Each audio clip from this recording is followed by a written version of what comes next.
ومن يضلل فلا هادي له وأرسل رسوله بالهدى ودين الحق ليظهره على الدين كله وكفى بالله شهيدا ويأمرهم بالمعروف وينهاهم عن المنكر ويحل لهم الطيبات ويحرم عليهم الخبائث والصلاة والسلام على أشرف الأنبياء والمرسلين سيدنا ومولانا محمد وعلى آله وصحبه وبارك وسلم أجمعين أما بعد رب اشرح لي صدري ويسر لي أمري واحلل عقدة من لساني يفقهوا قولي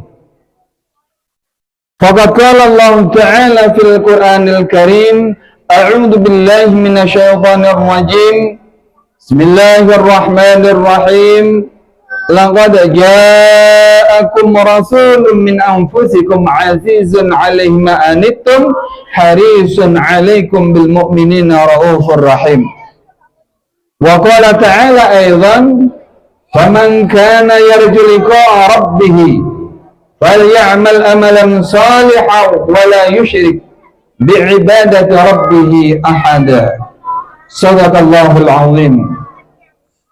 Yang sama-sama kita hormati dan kita muliakan para alim ulama, para pemuka-pemuka agama, para tokoh-tokoh masyarakat. Yang sama-sama kita hormati Bapak Kapolsek Desa Bangunrejo atau yang mewakili.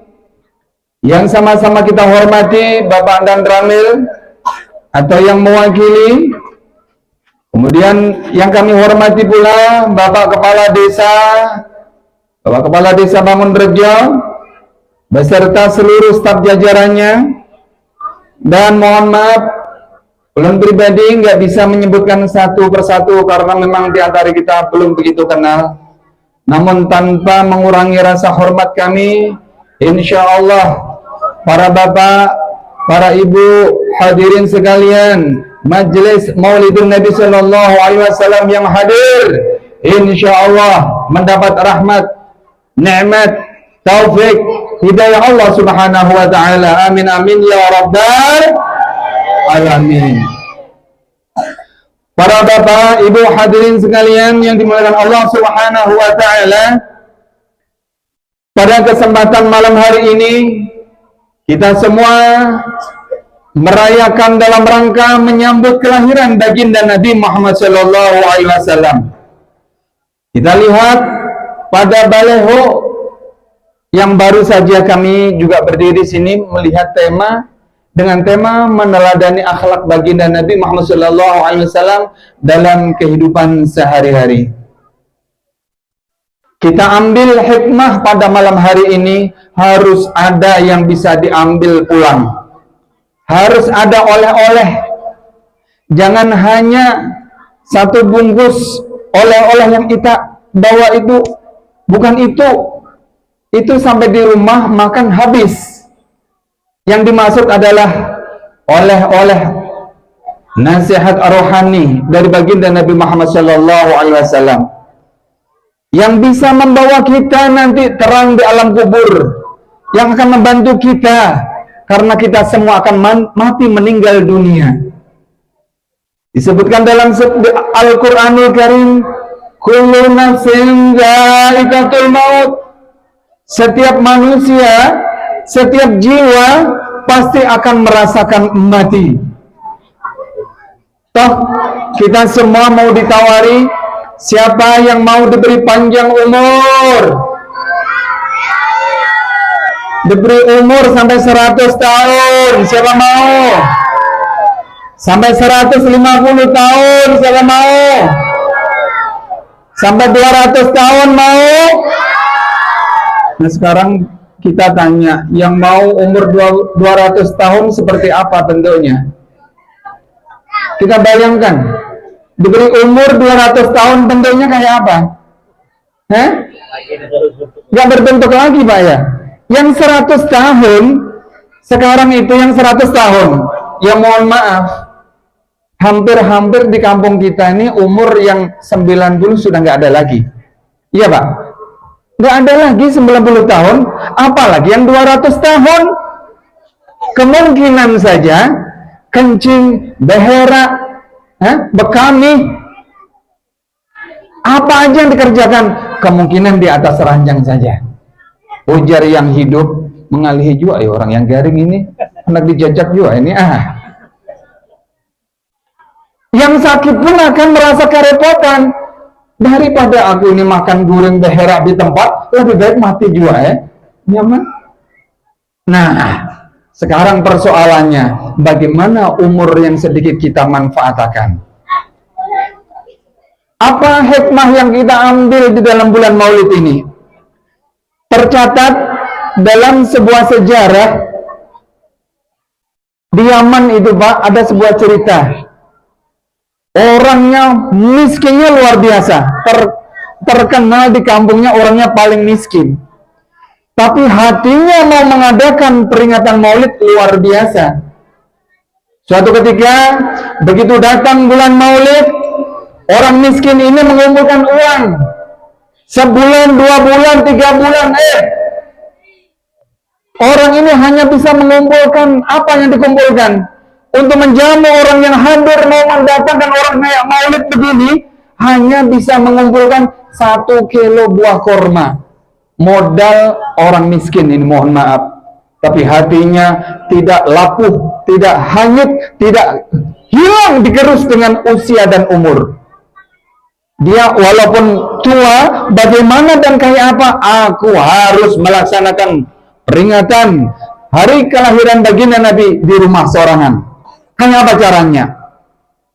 Singkat dicerita, orang ini mengumpulkan uang yang terkumpul dari sekian hari yang ditunggu, hanya bisa mengumpulkan buah kurma 1 kilo. Begitu sampai hari hanya, bapak yang punya hajat, yang mau melaksanakan peringatan Maulid, datang ke musola.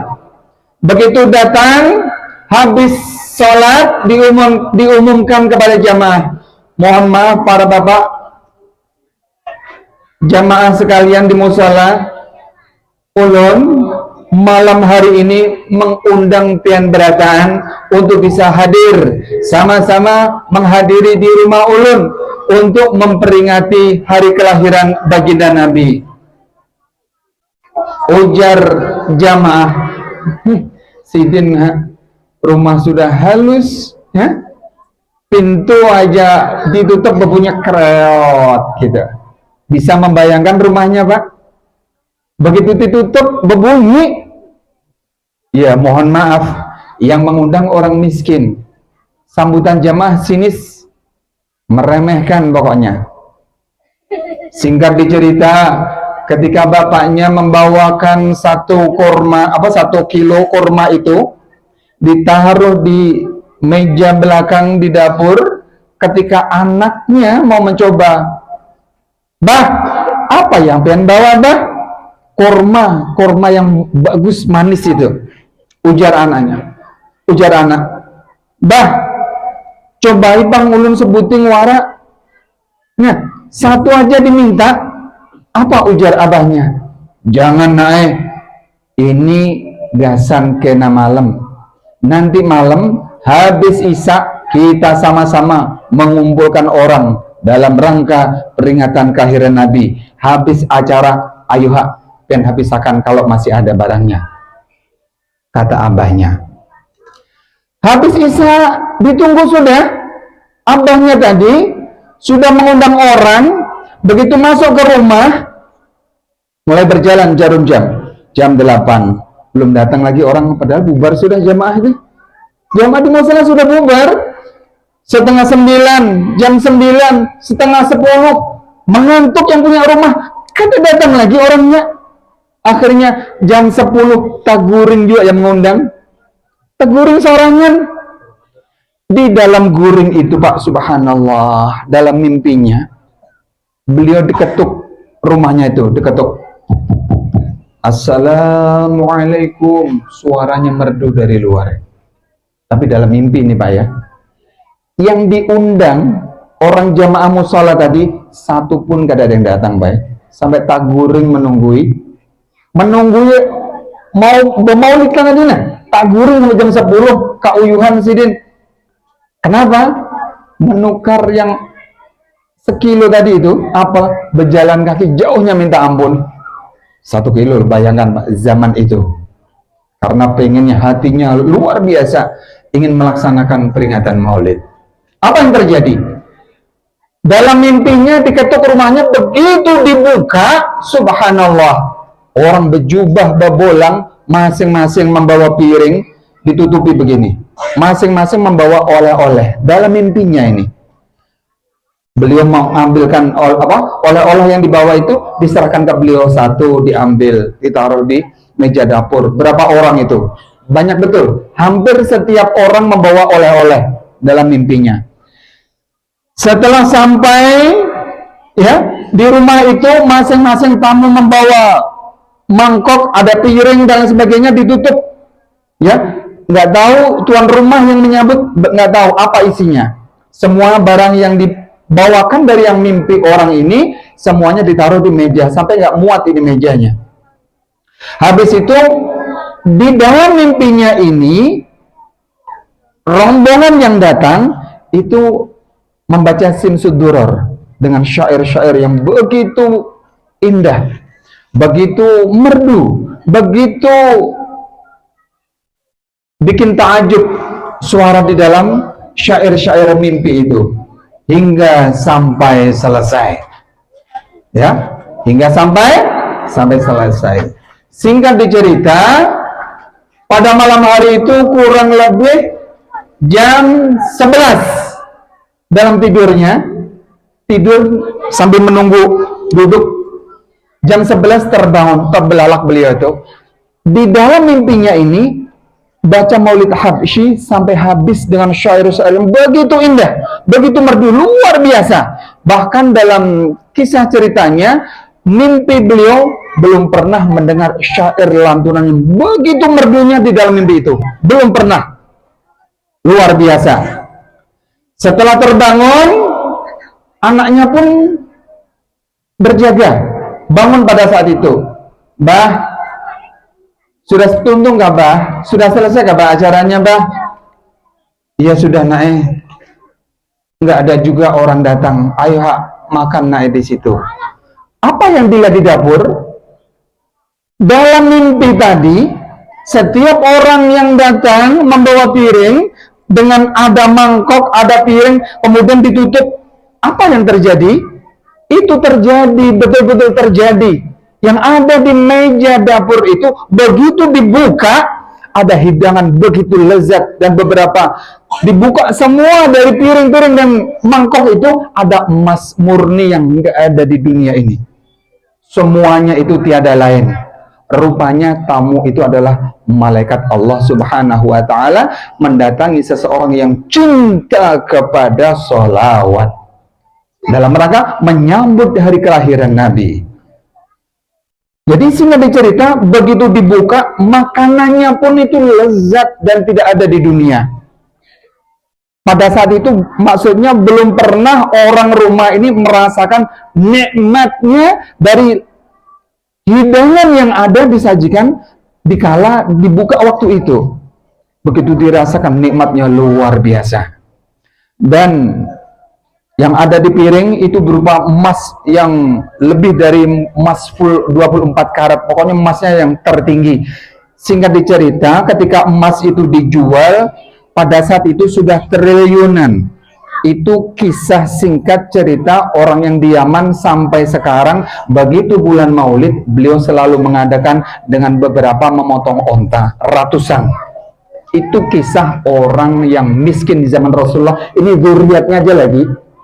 Makanya para bapak, para ibu, hadirin sekalian, kalau kami dengar tadi, para bapak ibu sudah menyumbang di dalam acara ini, ulun doakan berkat menyumbang di hari kelahiran Nabi ini, Bapak-bapak yang sudah menyumbangkan, semoga Allah Subhanahu wa taala melipat gandakan hartanya, dimudahkan rezekinya, diberi berkah hidupnya, dimudahkan segala urusannya. Semoga semua jangan meninggal dunia sebelum menginjakkan tanah suci Mekah. Amin amin ya rabbal alamin. Dan kita semua berharap kepada Allah Subhanahu wa taala, semoga kita semua diberi panjang umur, murah rezeki, berkah dalam hidupnya, dimudahkan segala urusannya. Yang belum kawin dipertemukan tahun ini jodohnya. Kemudian kita berharap semua amal kita diterima oleh Allah Subhanahu wa taala dan masuk surga Allah bersama Rasulullah sallallahu alaihi wasallam. Amin amin ya rabbal alamin. Para Bapak Ibu hadirin sekalian yang dimuliakan Allah Subhanahu wa taala, lalu apa yang kita ambil suri tauladan dari baginda Nabi? Bagaimana Rasulullah mencontohkan kita hidup bermasyarakat? Bagaimana kita menanggapi orang yang bersalah? Baginda Nabi Muhammad SAW pernah mencontohkan demikian. Ketika Rasulullah SAW beliau wafat, ya, ketika beliau wafat, kemudian masa kepemimpinan ini kosong. Kemudian terpilihlah khalifah yang pertama kali yang bernama Abu Bakar As-Siddiq. Setelah Abu Bakar As-Siddiq terpilih sebagai khalifah yang pertama, Abu Bakar As-Siddiq melaksanakan semua yang menjadi kebiasaan Rasulullah. Semua yang menjadi tradisi, kebiasaan, rutinitas Rasulullah dilaksanakan semua. Namun dalam benak hatinya rasanya belum genap sempurna, manakala aku belum menanyakan apa yang kebiasaan dilakukan Rasulullah. Maka didatangilah istri Rasulullah yang bernama Siti Aisyah. Siti Aisyah ini tiada lain putri beliau sendiri, putri Abu Bakar As-Siddiq. Pada pertemuannya, wahai Aisyah, putri Rasulullah, ya, Abah sudah terpilih menggantikan sebagai khalifah, menggantikan Rasulullah khalifah yang pertama. Abah berusaha melaksanakan semua apa yang menjadi kerjaan Rasulullah, berusaha melaksanakan rutinitas apa yang menjadi kegiatan Rasulullah. Namun hati ini belum bisa puas ketika mana aku belum menanyakan kepada engkau, wahai Aisyah, kira-kira apa yang belum aku laksanakan setelah Rasulullah wafat ini?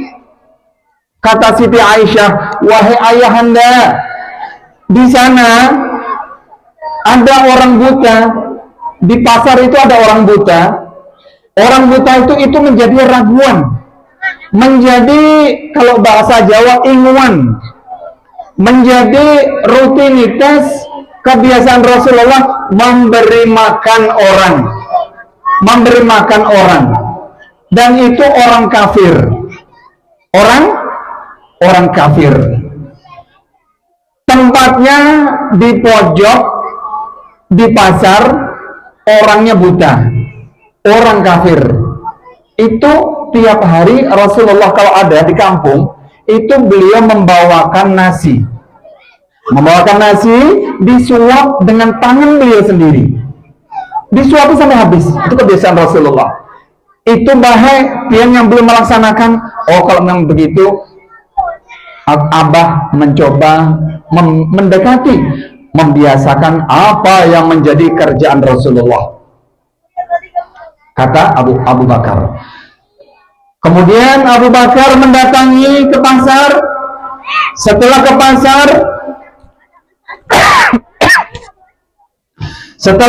ke pasar, mencari di mana ada orang yang buta, kerjaannya meminta-minta saja. Dan ini orang kafir. Dilihat, dicari, ke sana kemari kada ketemu. Beliau berjalan lagi, dicari ke sana kemari nggak ketemu. Akhirnya ketemu orang buta, kerjaannya itu duduk meminta-minta. Karena sudah agak siang, waktu makan siang, kemudian beliau mencoba mendekati, kemudian menegur Abu Bakar, "Hei, seorang lelaki, ini sudah waktunya makan siang. Aku ingin memberi makan dan aku ingin menyuapi langsung sama kamu." Apa jawabannya? "Kamu ini siapa? Kamu ini siapa? Tiba-tiba kamu mau menyuapi aku. Kamu ini siapa?" Apa jawabannya? "Aku bukan siapa-siapa. Aku cuma ingin memberi makan saja." Jawabannya orang buta tadi apa? "Gak usah. Aku tiap hari di sini sudah ada yang memberi makan aku tiap hari. Orangnya itu tutur katanya lembut, sopan santun, baunya harum, orangnya lemah lembut. Aku menunggu itu, bukan kamu orangnya." Apa jawabannya? "Wahai laki-laki, yang pian tunggu itu orangnya hari ini uzur, nggak bisa hadir, maka hari ini aku yang menggantikan." Itu dijawab. "Oh, kalau memang begitu orangnya nggak hadir, ayo hak bahasa kita." Akhirnya nasi satu bungkus itu dibuka, ya, disuapi sampai habis. Setelah dimakan habis, diberi minum. Setelah itu mau pamitan pulang. Begitu mau pulang, dipegang ini tangan Abu Bakar. "Mau kemana kamu?" "Aku mau pulang." "Nanti dulu, sebelum pulang aku pesan, hati-hatilah kamu sama Muhammad. Muhammad itu pendusta, pembohong." Dengan kata-kata yang kotor, jorok, menjatuhkan harkat martabat Nabi Muhammad. Itu pesannya. Mendengar yang demikian, Abu Bakar marahnya minta ampun. Padahal dilakukan Rasulullah, ya. Mendengar itu Masya Allah, beliau emosinya luar biasa pada saat itu. Apa yang bilang? "Aku cuma pesan, hati-hati sama Muhammad. Hati-hati, Muhammad itu tukang sihir, pembohong, pendusta." Oh, dengan kata-kata yang lain, Nabi Muhammad itu dijatuhkan. "Pak, pian ngomong begitu, pian tahulah siapa yang menyuapi pian selama ini, berapa tahun beringat. Pokoknya bertahun-tahun, puluhan tahun. Asal pian tahu, Pak, asal pian tahu, orang yang pian tunggu-tunggu. Kalau tadi aku bilang ketika aku mau menyuapi, tetapi pian menolak, pian menunggu orang yang harum baunya, tutur katanya lembut, akhlaknya mulia, orangnya sopan santun. Rupanya pian setiap kali mau pulang dipesani, Muhammad itu pembohong, pendusta, tukang sihir dan lain sebagainya." Asal pian tahu ya, orang yang mentunggu itu orangnya, yang bermaksud itu orangnya, meninggal sudah orangnya. Mendengar yang demikian langsung siup dia. Rupanya selama diberi makan, setiap habis makan itu dicaci maki Nabi Muhammad. Dicaci maki dengan kata-kata yang menjatuhkan harkat martabat. Kenapa ini? Karena orang yang meminta-minta itu orangnya buta. Sudah buta, orang kafir pulang. Nah, sekarang persoalannya, kalau kembali kepada Pak dan Ramil atau yang mewakili, Pak, ketika Bapak berbuat baik betul sama orang, berterima kasih nggak mau, yang dicaci maki, bisa menahan emosi dan Mbak? Pukuli aja coba. Pak Kapolsek, kalau tahan sini, pukuli aja. Nah, ini contohnya Rasulullah ya. Nah, ini untuk ta'liman li ummati. Ya, pengajaran kepada umat. Itu Rasulullah. Rupanya puluhan tahun, Mbak, membimbing punya raguan kayak begitu, tabah beliau. Sabarnya luar biasa. Ya, kalau kita mungkin amit-amit, mohon maaf, yang ada mungkin ditampilin, kalau enggak ditendang. Kenapa?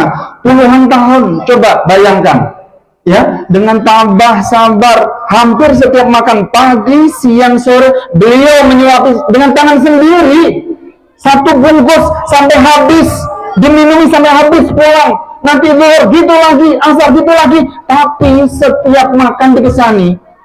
Karena orang ini orang buta, orang kafir, nggak tahu, nggak kenal dengan Nabi Muhammad.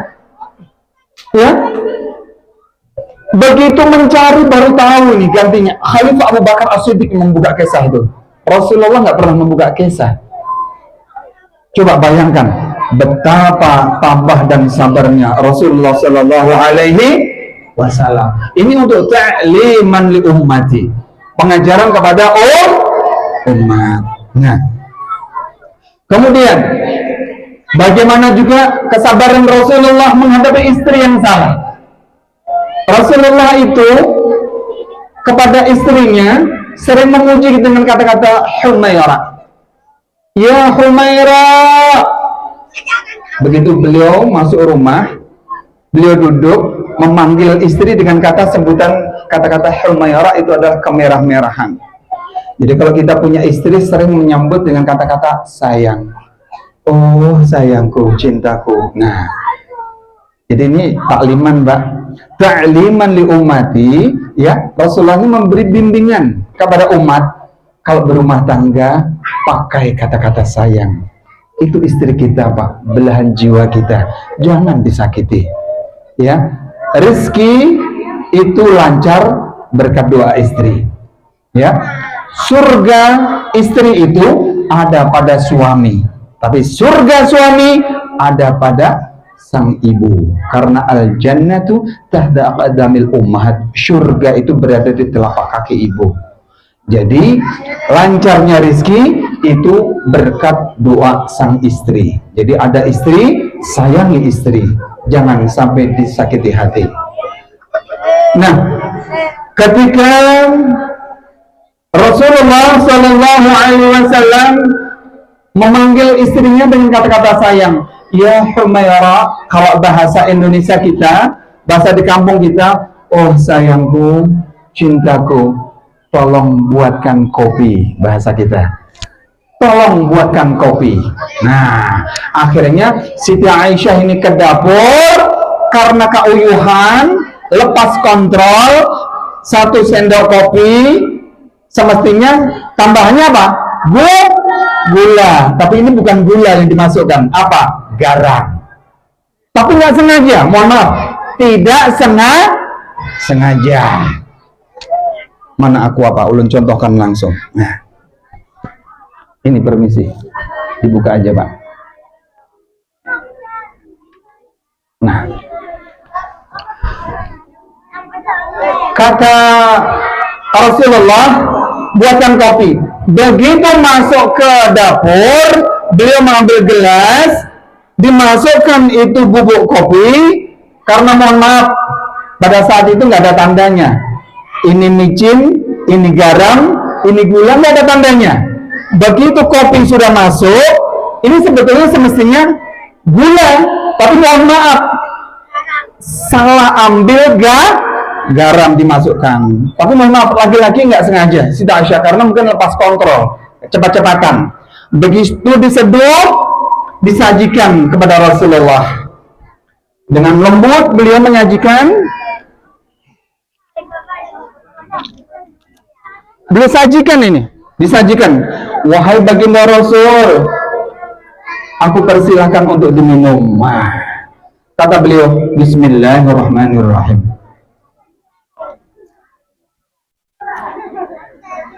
Begitu diminum, kita bayangkan, Mbak, kita bayangkan apa rasanya kopi campur garam. Apa rasanya? Masin. Tapi Rasulullah ketika minum, jangankan marah, berubah wajah pun kada kelihatan marah beliau, bahkan tersenyum manis di hadapan beliau, sang istrinya. Setelah diminum merasakan masin, kata beliau, diminum lagi. Alhamdulillah. Cuman beliau menggiring, ya Humaira, mari kita nikmati segelas kopi ini. Beliau mau menggiring supaya merasai.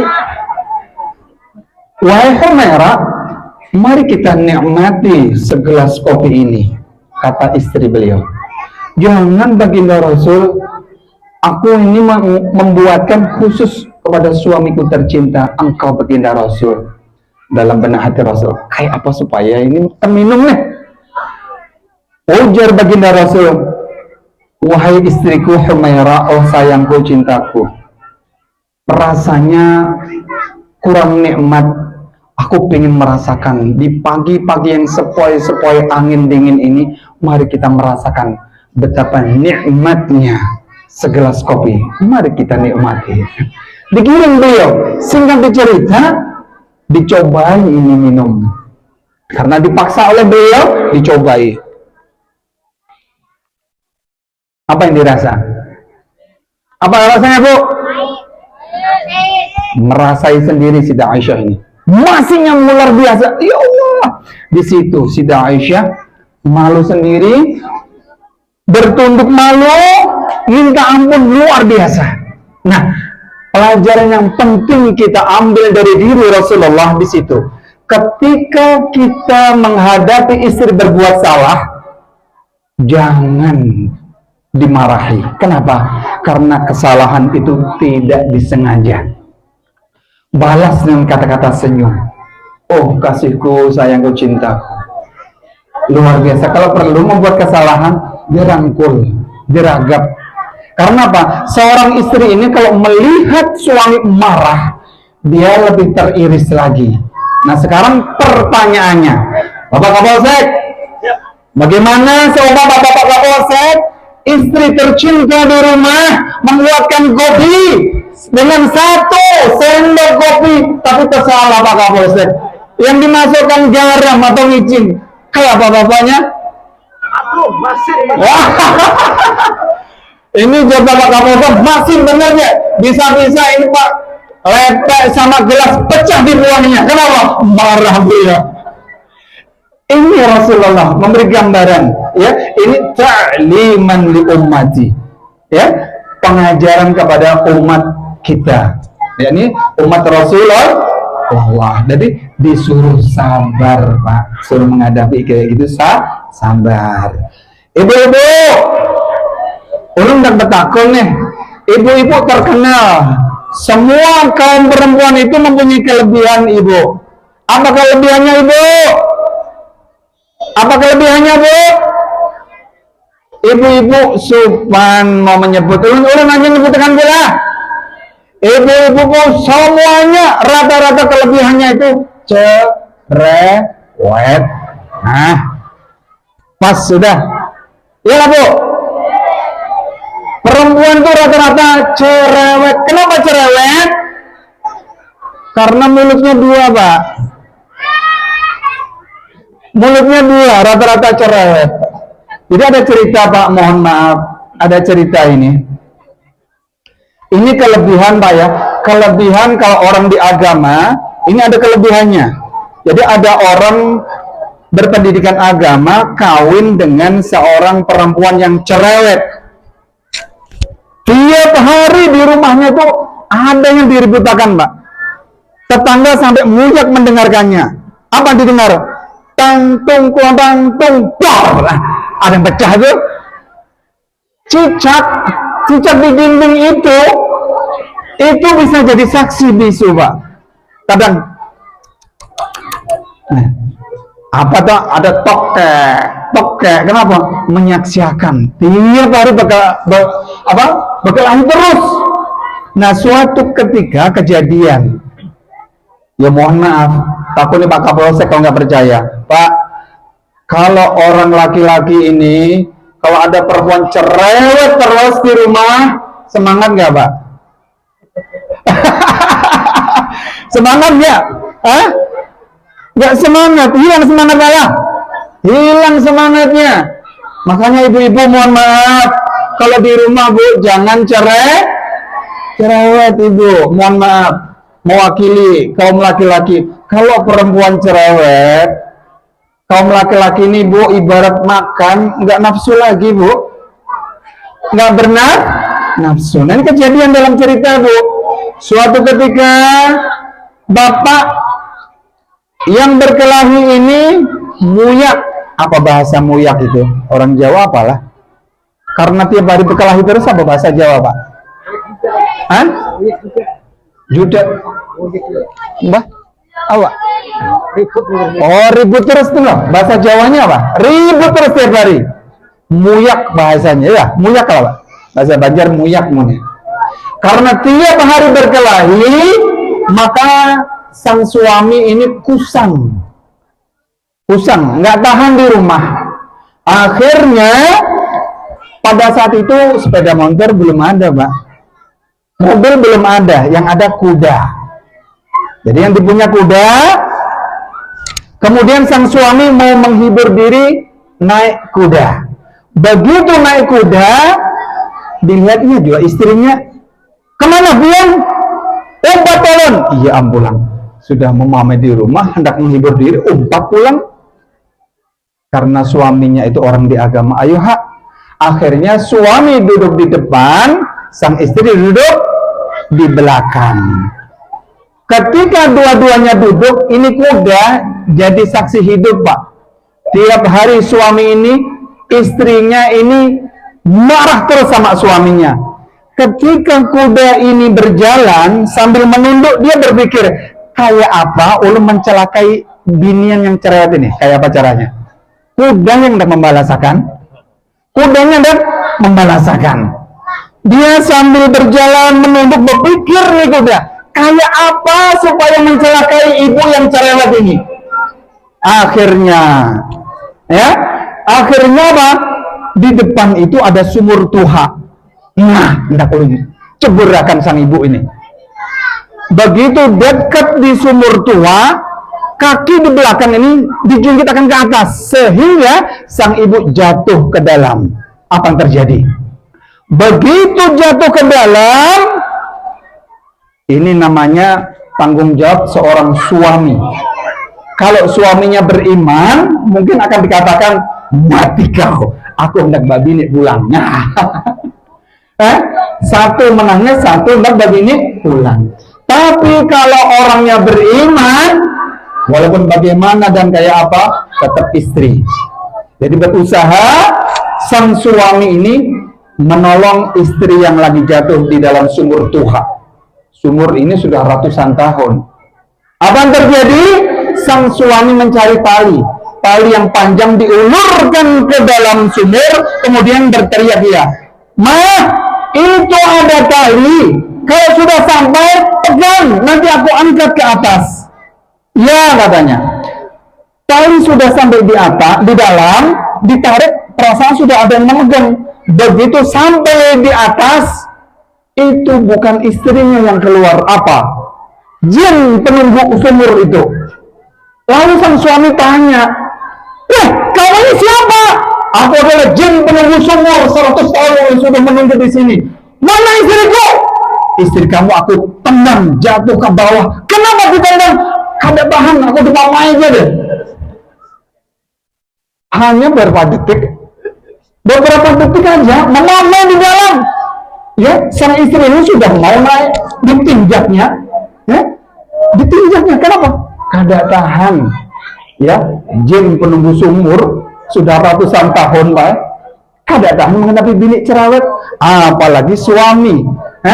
Satu rumah, satu ranjang, satu selimut, satu kelambu, tiap hari ketemu. Muyak. Nah, sakit kepala. Ibu punya tugas, sayangi suami, cintai suami. Ibu jangan bilang, ada uang, abang sayang, nggak ada uang, abang ditendang. Ya, jangan gitu Bu ya. Ya, jangan.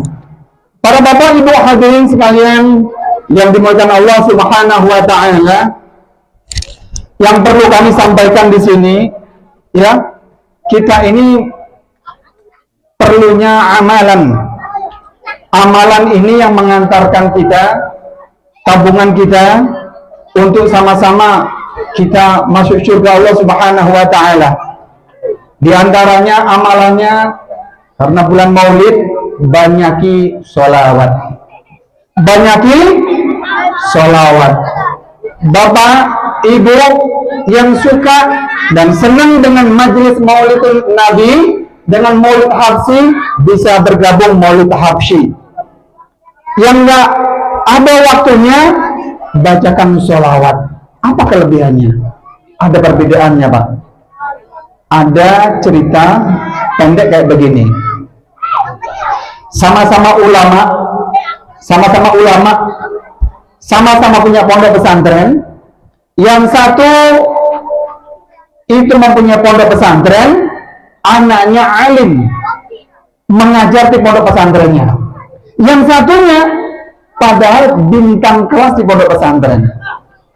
Beliau begitu lulus dari pondok pesantren juga membangun pondok pesantren, tapi anaknya nggak punya pendidikan agama, artinya disuruh mengajar di pondok nggak bisa.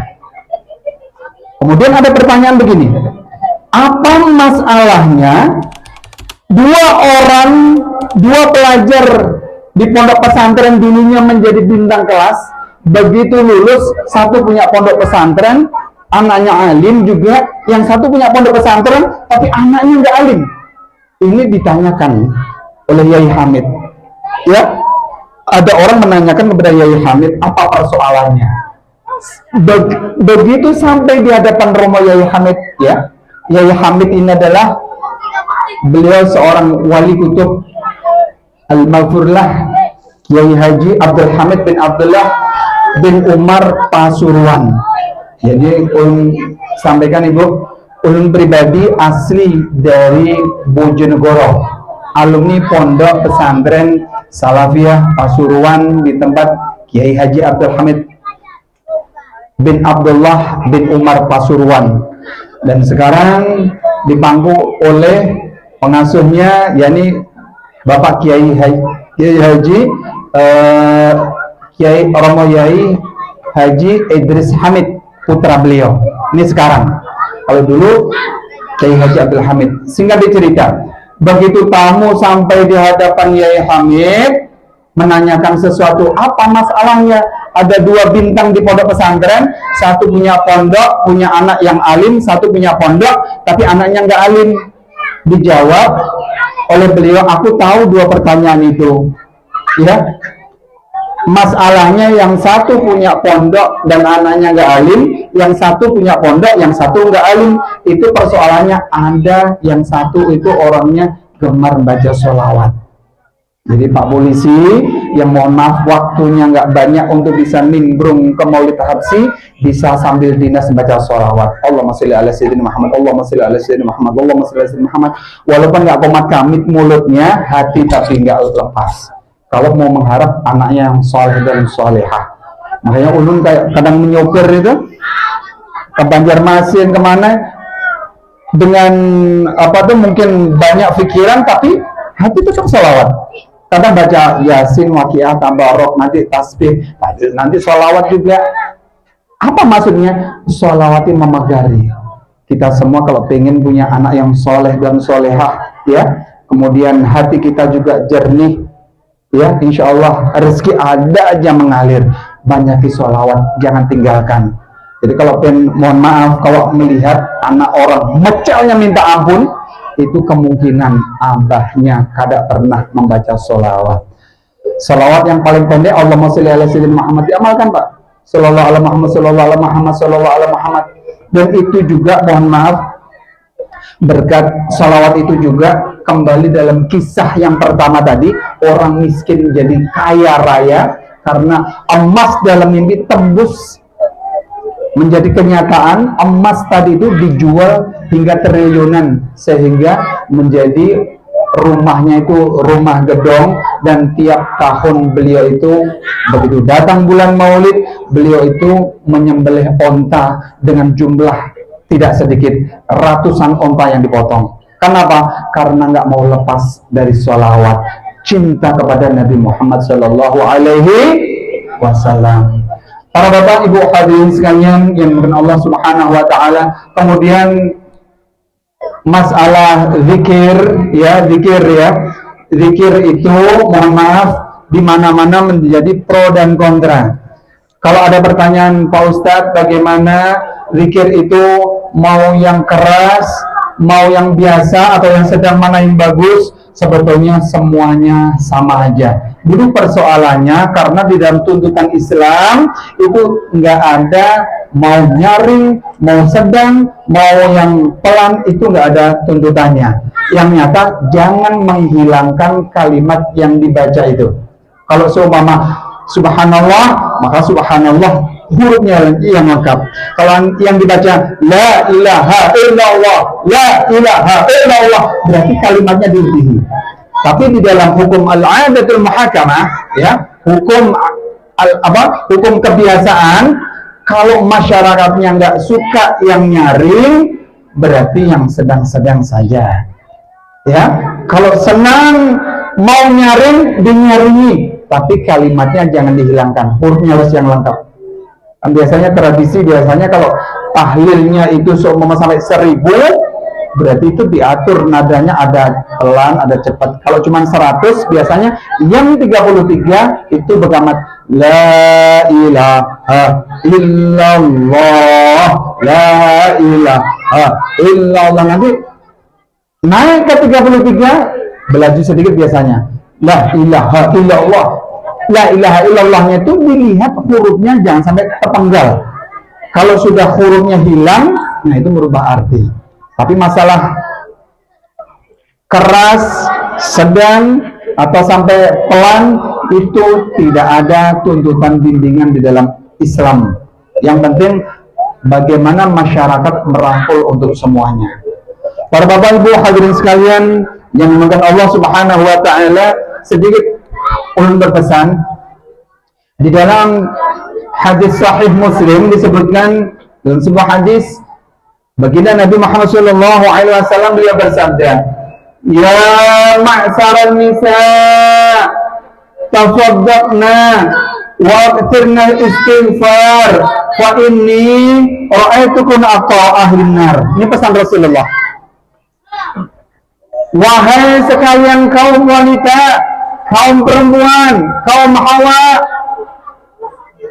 wahai golongan istri, perbanyaklah bersedekah, perbanyaklah istighfar. Kata Rasulullah, fa inni ra'aitukum aktsara ahlin nar. Kata Rasulullah, sesungguhnya aku melihat penduduk neraka yang paling banyak itu adalah perempuan.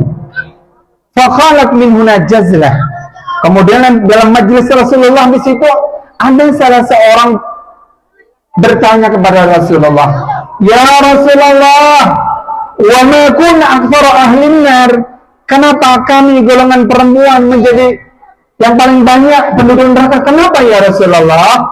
Rasulullah tersenyum manis, beliau menjawab, tukfirna la'na wa takfulnal ashir. Jawab Rasulullah, penduduk neraka yang paling banyak perempuan, bukan sembarangan perempuan. Kalau perempuan yang senang hadir di majelis ta'lim, bukan itu. Kalau orangnya salehah, bukan itu. Penduduk neraka yang paling banyak, kata Rasulullah, yaitu seorang wanita yang melaknat kepada suaminya dan banyak mencaci maki.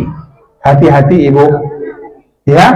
Singkat dicerita dalam keterangannya, ketika sang istri berani kepada suami, ini menjadi tanda-tanda calon penghuni neraka. Na'udzubillahi min dzalik. Para bapak ibu hadirin sekalian yang dimuliakan Allah Subhanahu Wa Taala, ada 1 jam sudah Pak ya? 1 jam sudah ya? 1 jam? Belum Pak. Hah? Belum.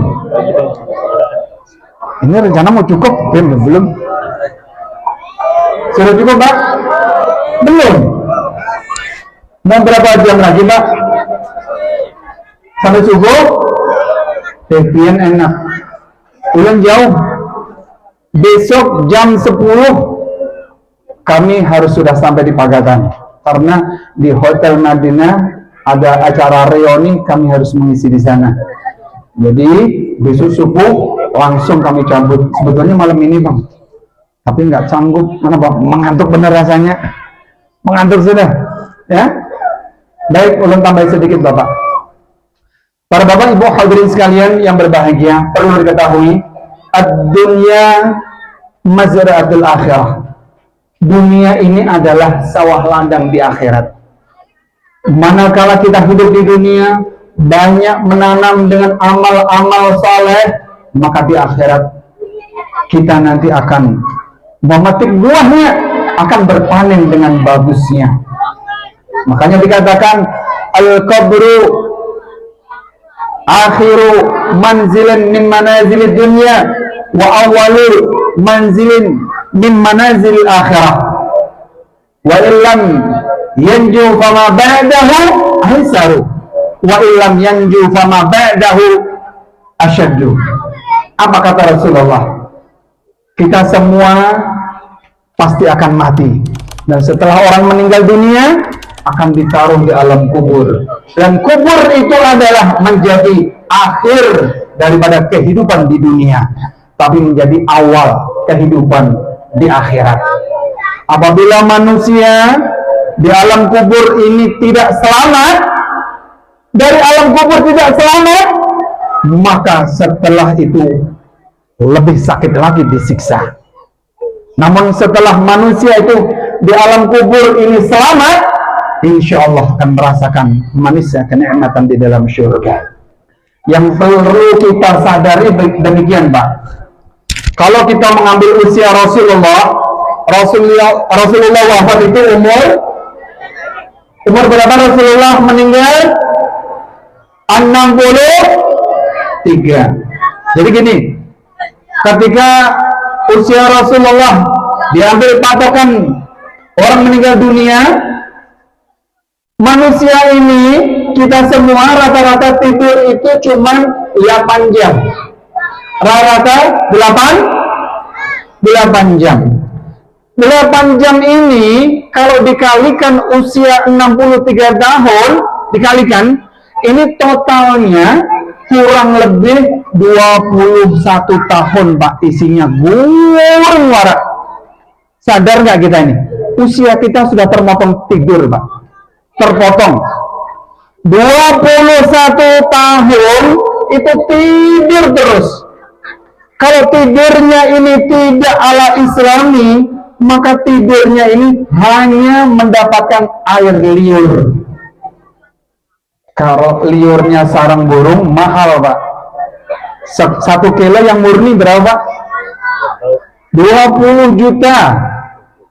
Ya, air liur sarang burung yang murni, yang bagus, 1 kilonya itu 20 juta. Itu air liur sarang. Kalau liur kita Pak, mohon maaf, boro-boro mau dijual, bantal itu yang ada liur, ujar istri, wow bener ini yang bagus, ini dibuang aja ini. Kenapa? Baunya luar biasa. Nah, pasti Pak. Iya. Kenapa? Air liur memang rata-rata basi. Nah, ini persoalannya demikian.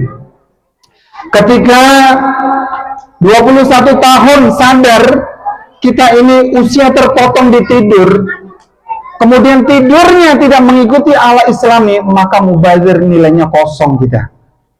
Maka ikuti cara Rasulullah tidur. Rasulullah ketika mengajari kepada Siti Fatimah, pada putri beliau, wahai Fatimah, kalau engkau tidur, jangan tidur wahai Fatimah sebelum engkau khatam Al-Quran. Hah? Terbelalak beliau di situ. Ya Rasulullah, bagaimana mau tidur suruh harus mentamatkan Al-Quran? Pesan beliau. Yang pertama, kalau tidur kamu harus khatam Al-Quran. Yang kedua, kalau mau tidur kamu harus minta syafaat kepada para nabi. Yang ketiga, kamu kalau mau tidur harus kamu minta ampun pada kaum muslimin dan muslimat semua. Terbelalak malahan. Bagaimana baginda Rasul, oh ayah anda, Mau tidur kok harus beramalan panjang bener, harus tamat Al-Quran, harus minta syafaat kepada Rasul, harus minta ampun kepada semua umat. Sudah habiskah Rasulullah? Masih satu katanya, apa? Kamu harus bisa naik haji dan umrah dulu. Semakin bingung sini. Wahai ayah, apa maksudnya itu semua ayah? Ayah berpesan Siti Fatimah sebelum tidur disuruh suruh menghatamkan Al-Quran. Apa maksud itu semua? Harus minta syafaat kepada semua Rasul. Harus kemudian minta ampun kepada kaum muslimin dan juga umrah dan haji. Tersenyum manis beliau. Wahai Fatimah, yang aku maksud demikian. Jangan tidur sebelum engkau berwudu dan membaca Qul huwallahu ahad 3 kali. Jadi kalau orang hatam Qul huwallahu al-ikhlas 3 kali, itu nilainya sama menghatamkan Al-Quran. Ini langsung dari Rasulullah. Satu. Yang kedua, jangan tidur sebelum minta syafaat kepada para sahabat. Ini sholawat. Allahumma salli ala Sayyidina Muhammad wa ala ali Sayyidina Muhammad. Baca 3 kali. Kalau sudah baca 3 kali, sama itu minta syafaat kepada para sahabat. Pada Rasulullah juga para sahabat. Nah, habis itu yang ketiga, jangan tidur sebelum minta ampun pada kaum muslimin dan muslimat. Baca apa? Subhanallah wa bihamdi subhanallahil azim. Ini kalimat, ya.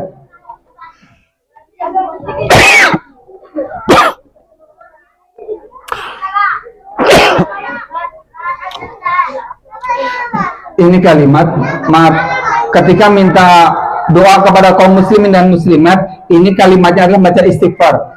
Astagfirullahaladzim, astagfirullahaladzim, astagfirullahaladzim. Ini yang dimaksud adalah minta ampun kepada Allah. Ini sama halnya meminta ampun kepada kaum muslimin dan semua orang sedunia. Karena bacaan istighfar merontokkan dosa. Nilainya ini meminta ampun pada kaum muslimin dan muslimat. Dan yang terakhir, jangan tidur sebelum naik haji dan umrah. Apa ini maksudnya? Ini kajian membaca Subhanallah wa bihamdihi Subhanallahil azim. Karena baginda Nabi Muhammad SAW beliau bersabda, kalimatani khafifatani ala lisan sakilatani fil mizan habibatani ila rahman subhanallah wa bihamdihi subhanallahil azim. Ada dua kalimat yang ringan diucapkan mulut, dan 2 kalimat ini mudah diucapkan mulut, dan 2 kalimat ini memperberat timbangan amal, dan 2 kalimat ini dicintai oleh Allah Subhanahu wa taala. Yani kalimatnya subhanallah wa bihamdihi subhanallahil azim. Subhanallah wa bihamdihi subhanallahil azim. Ini 2 kalimat ujar Rasulullah nilainya sama naik haji dan umrah. Kenapa? Karena 2 kalimat dicinta oleh Allah. Ringan diucapkan mulut, tapi memperberat timbangan amal. Karena memperberat timbangan amal, maka pahalanya sama naik haji dan umrah. Maka kajian ini kalau nggak diamalkan rugi. 21 tahun nol, isinya nggak ada. Tapi ketika diamalkan ikut petunjuk Rasulullah, maka 21 nilainya ibadah. Nah kemudian usia Rasulullah, usia orang 9 tahun ke bawah belum balik, itu juga nggak dihitung. Jadi usia kita ini 30 tahun, 9 tahun ke bawah, usia belum balik, Allah nggak menulis. Terpotong usia kita tidur 21 tahun. Kalau memang kita bisa beribadah, nilainya ibadah. Yang nggak mau mengikuti petunjuk Rasulullah, maka 30 tahun kita sia-sia usia kita. Sadar nggak? Makanya ikuti jejak Rasulullah. Sholat, kalau satu niat, satu fardu 5 menit kali 5 waktu, 1 hari 24 jam. Ya. Kalau cuma satu waktu 5 menit, berarti 15 menit aja, Pak. 15 menit, sisanya itu kemana dalam sehari? Yang perlu kita sadari lagi, para Bapak Ibu, hidup 1 hari di akhirat, satu hari di akhirat itu sama 24 jam di akhirat, itu sama dikalikan hidup di dunia 1000 tahun. Satu akhirat 24 jam dibandingkan kehidupan di dunia ini 1000 tahun. 1000 tahun. Nah, sekarang kita kalikan begini. Kita ambil, kalau usia akhirat itu diambil setengah hari, berarti 12 jam, Pak. 12 jam ditaruh di dunia, separuhnya 1000 tahun, itu berapa? 500 tahun. Kembali lagi kita ke akhirat. Kita potong separuh dari 12, berapa, Pak? Berarti 6 jam. Ya, 6 jam di akhirat, potong lagi, yang 500 dipotong lagi, berapa, Pak? 250 tahun. Ya, ini 6 jam aja. 6 jam di akhirat, ya, 6 jam di akhirat itu sama halnya 250 tahun. Kita potong lagi separuh, Pak. Dari 6 jam di akhirat kita potong separuh, berapa? 3 jam. 3 jam di akhirat dikembalikan ke dunia, dari 250 tahun berapa separuhnya? 125. Nah, kita kembali lagi ke akhirat. Dari 3 jam di akhirat, kita potong separuh lagi. Berapa? 1 jam setengah di akhirat kembali ke dunia. Berapa? Separuh dari 250. Berapa, Pak? Berapa? 62,5. Pas. 62,5. Jadi hitung-hitungan matematika, Pak. Hitung-hitungan matematika. Kita hidup di dunia yang usianya 60 sampai 70, itu cuma 1 jam setengah di akhirat, Pak. Kita mau apa hidup di dunia? Kita semua mau kembali ke sana. Wa ma hadhihi dunya bidari iqamatin wa ma huwa illa ka tariqi ila al-watan. Dunia ini bukan tempat tinggal sebetulnya, hanya untuk tempat singgah. Ibarat kita ini musafir. Kalau kita tujuannya ke Banjarmasin, berarti yang Sungai Danau, Angsana, kemudian sampai Plehari, itu musafir, itu kita ke sana. Tujuannya ke Banjarmasin sana. Kehidupan pun demikian. Makanya ulun kembalikan Ibu, mohon maaf. Minta waktu 15 menit lagi, boleh Bapak? Boleh ya? Kita sekarang hitung-hitungan, Mbak. Bapak, sembahyang subuh berapa rakaat, Pak? Sembahyang subuh 2 rakaat ada filosofisnya, Pak. Jadi gini, sembahyang subuh 2 rakaat ini, menurut keterangan filosofisnya, Pak, 2 rakaat ini berarti ada siang, ada malam. Dan orang berbuat dosa itu pasti kalau nggak siang ya juga malam. Dengan kita melaksanakan sembahyang subuh, maka terhapus dosa ini berkat sembahyang subuh. Namun ancamannya lagi bagi orang yang meninggalkan subuh, ini ancamannya direndam di neraka jahanam selama 30 tahun. Kembali kita 30 tahun di akhirat. Tadi keterangan masih ingat, Pak? Seharinya di akhirat itu 1000 tahun di dunia. Nah, sekarang kalau meninggalkan sembahyang subuh sekali saja, itu ancamannya 300 tahun di akhirat di neraka jahanam. Berapa dosa kita meninggalkan sembahyang di dunia ketika subuh ini? Kaliakan seorang.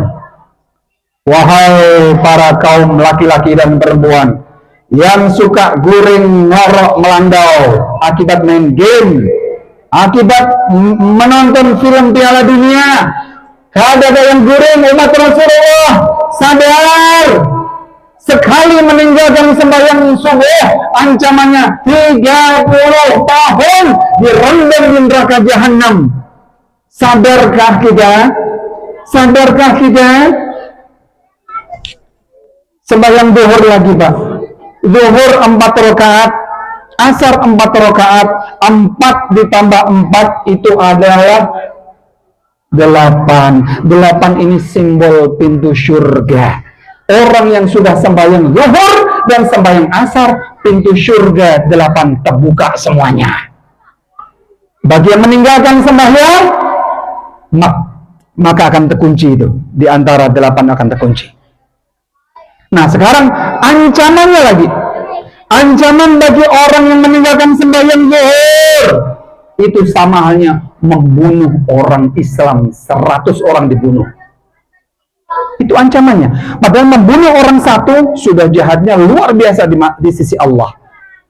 Tapi ini 100, itu baru sekali meninggalkan sembahyang zuhur. Berapa itu? Coba nilainya sekali meninggalkan sembahyang zuhur sama halnya itu 100 orang Islam dibunuh. Nah, bagi orang yang meninggalkan sembahyang asar lagi, bagi orang yang meninggalkan sembahyang asar itu sama halnya nilai ancaman dosanya sama merobohkan bangunan Ka'bah sebanyak 100 kali juga. Bangunan Ka'bah dirobohkan nggak, Pak? Nah, ini ada ilmu fikih. Para bapak ibu hadirin sekalian berbahagia yang sudah mungkin umroh, haji, ketika menghadap atau yang sembahyang di rumah, jangan sekali-kali ketika sholat berniat ulun sembahyang niat menyembahyangi Ka'bah. Nah, ini musyrik namanya, syirik namanya. Kada boleh, Pak, itu. Sembahyang itu niatnya Allah Subhanahu wa ta'ala. Di Al-Quran disebutkan fawalli wajhaka syatral masjidil haram, arahkanlah wajah kalian ke arah kiblat. Jadi Ka'bah itu sebagai simbol saja, bukan untuk disembah. Simbol. Hakikat kita beribadah kepada Allah Subhanahu wa ta'ala. Nah, kemudian Maghrib 3 rakaat, Isya 4 rakaat.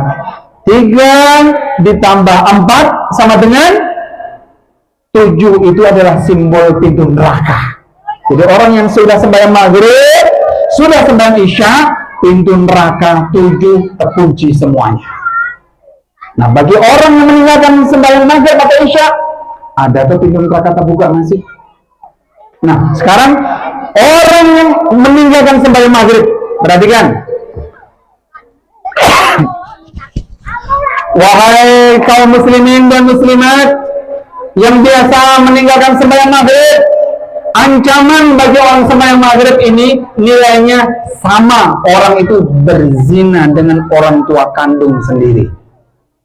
Siapa ibu-ibu, bapak-bapak yang biasa meninggalkan sembahyang maghrib, merasa enggak dosanya itu sama berzina dengan kuitan seorang?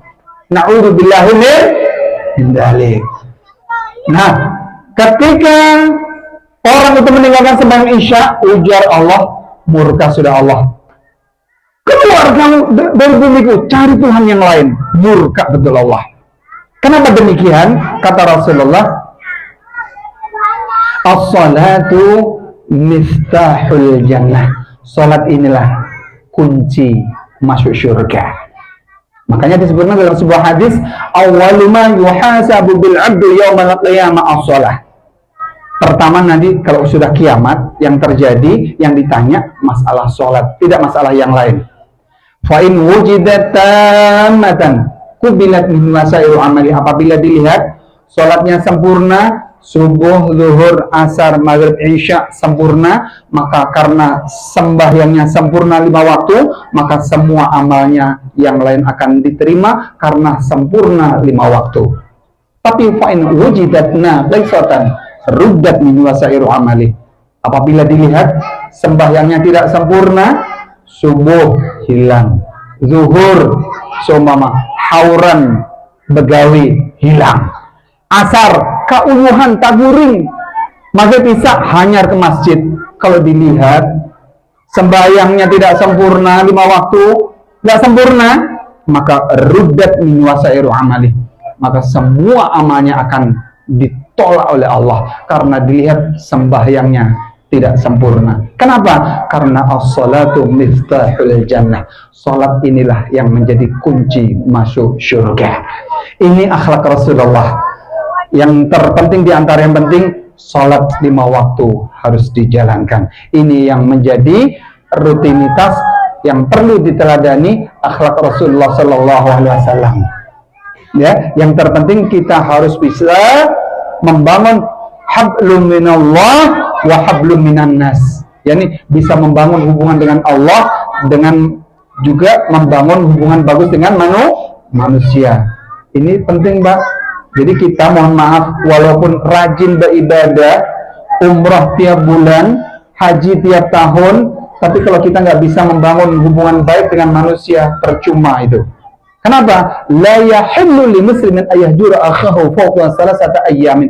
Tidak halal, tidak boleh alias haram apabila meninggalkan saudaranya di atas 3 hari. Saudara itu siapa? Al-muslimu li muslimin ikhwatun. Orang Islam lain, orang Islam satu, orang Islam yang lain adalah saudara. Saudara dalam seagama. Jadi kalau orang punya salah, sama-sama antar manusia punya salah, kemudian dia gengsi minta maaf, ya, orang yang demikian ini walaupun sujud di depan Ka'bah 1000 kali jungkir balik minta ampun kepada Allah, Allah nggak akan memaafkan. Allah nggak akan memaafkan sebelum antar manusia saling memaafkan. Maka amal-amal kita, tahajud, duha, sedekah dan lain sebagainya akan menjadi jurang pemisah dengan salah dengan orang. Makanya Bapak polisi, selamat bertugas, tapi jangan terlalu keras, Pak. Hakul muslim ada. Bapak polisi siap mengayomi. Jadi kalau ada salah kita minta maaf berelaan. Ya, dunia dan akhirat. Karena apa? Jurang pemisah antara kita dengan manusia akan menjadi pemisah. Kenapa? Masih ada salah. Jadi kita jangan gengsi. Mungkin mohon maaf masa dinas karena melaksanakan dinasan, buat kesalahan ditempelingnya kawan, puang, ya, semoga panjang umur, begitu nanti sudah habis tugas, pemaafannya pulang. Ya, harapan kita semoga Allah Subhanahu wa taala menghapus semua kesalahan kekhilafan kita, semua amal kita diterima oleh Allah Subhanahu wa taala, kita semua bisa menjalankan apa yang diperintahkan oleh Allah Subhanahu wa taala. Kita berharap mendapat syafaat dari baginda Nabi Muhammad SAW berkat kita melaksanakan peringatan malam hari ini. Sebetulnya masih banyak sekali kami ingin menyampaikan tausiah ini dengan beberapa cerita humor yang banyak, namun waktu jualah yang memisahkan di antara kita. Akhirnya mungkin hanya ini yang bisa kami sampaikan. Salah khilaf, mohon beribu-ribu maaf atas segala kekurangan dan banyak-banyak terima kasih atas segala perhatian. Bila ada sumur di ladang, boleh kami numpang mandi. Bila ada waktu dan kesempatan panjang, insya Allah kita akan lanjut kembali. Akhir kalam, adallahu wa yakum, wa billahi taufiq wal hidayah, wal ridha wal inayah, wal hafa minkum, summa assalamualaikum warahmatullahi wabarakatuh.